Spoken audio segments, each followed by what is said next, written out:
प्रधानमंत्री जी का बिहार में 24 फरवरी को कार्यक्रम है, क्या कुछ प्रस्तावित कार्यक्रम? आदरणीय प्रधानमंत्री श्री नरेंद्र मोदी जी का बिहार के भागलपुर में 24 फरवरी को कार्यक्रम प्रस्तावित है, जिस जगह पर आके वो देश भर के किसानों को किसान सम्मान निधि का किस्त जारी करेंगे।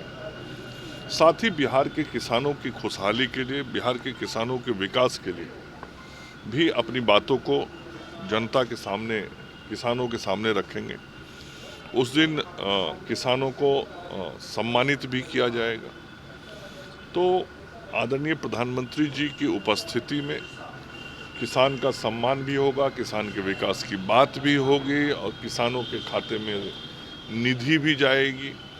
और आदरणीय प्रधानमंत्री जी और हमारे मुख्यमंत्री श्री नीतीश कुमार जी दोनों की ये सोच है कि इस देश को और इस राज्य को यदि आत्मनिर्भर और सबल बनाना है तो किसानों की आर्थिक स्थिति को बेहतर करना होगा।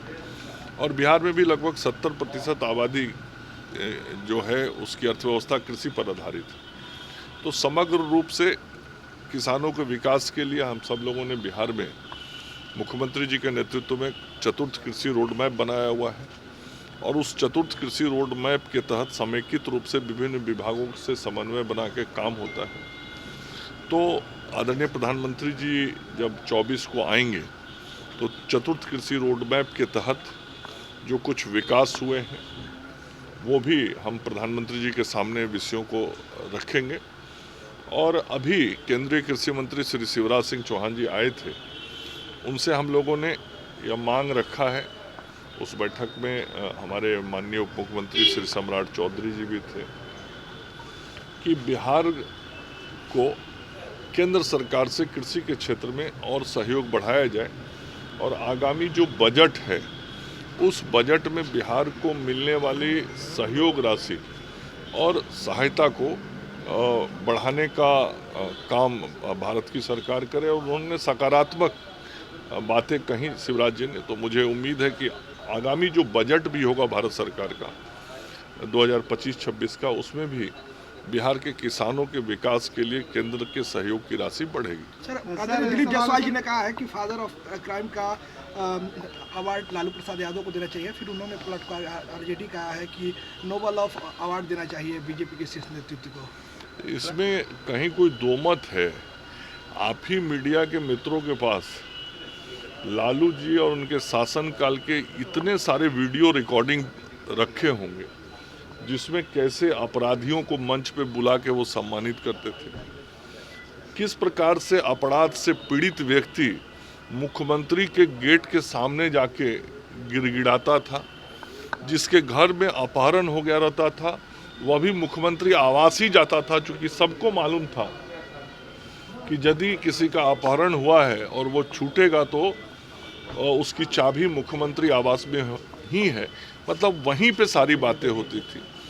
तो पूरा अपराध जो है वो एक प्रकार से राजनीतिक स्वरूप ले लिया लालू जी और राबड़ी जी के कार्यकाल में और अपराधियों का राजनीतिकरण हो गया। और उस वक्त के इतिहास को देखिएगा तो जो बाहुबली होते थे, जो अपराधी होते थे, जो समाज में आतंक पैदा करते थे, वो राष्ट्रीय जनता दल के माध्यम से राजनीति करते थे।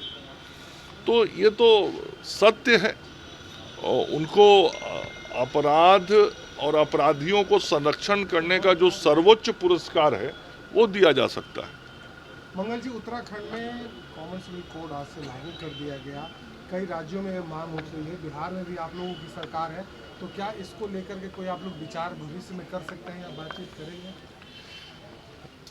यूसीसी जो आज लागू किया है उत्तराखंड की सरकार ने, निश्चित रूप से बहुत सोच समझ के विचार करके वहाँ के सम्मानीय मुख्यमंत्री धामी जी ने और उनकी कैबिनेट ने इस निर्णय को लागू किया है। और उनके अपने अनुभव हैं और उस राज्य के अनुभव के आधार पे वहाँ के माननीय मुख्यमंत्री जी ने ये जो निर्णय किया है, मुझे लगता है कि उन्होंने राज्य हित और राष्ट्र हित को ध्यान में रख के किया होगा। बिहार में भी लेकर आप लोग बातचीत करेंगे या फिर हर राज्य को अपना निर्णय करना है।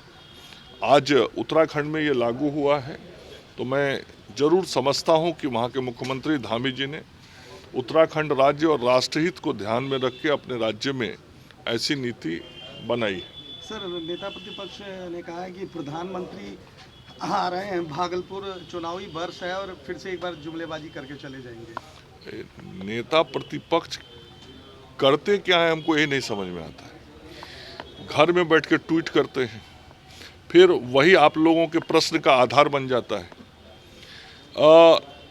घर से निकलते हैं तो किसी कमरे में जाके मीटिंग कर लेते हैं, फिर वहाँ से एक समाचार भेज देते हैं, वो आप लोग के माध्यम से समाचार बन जाता है।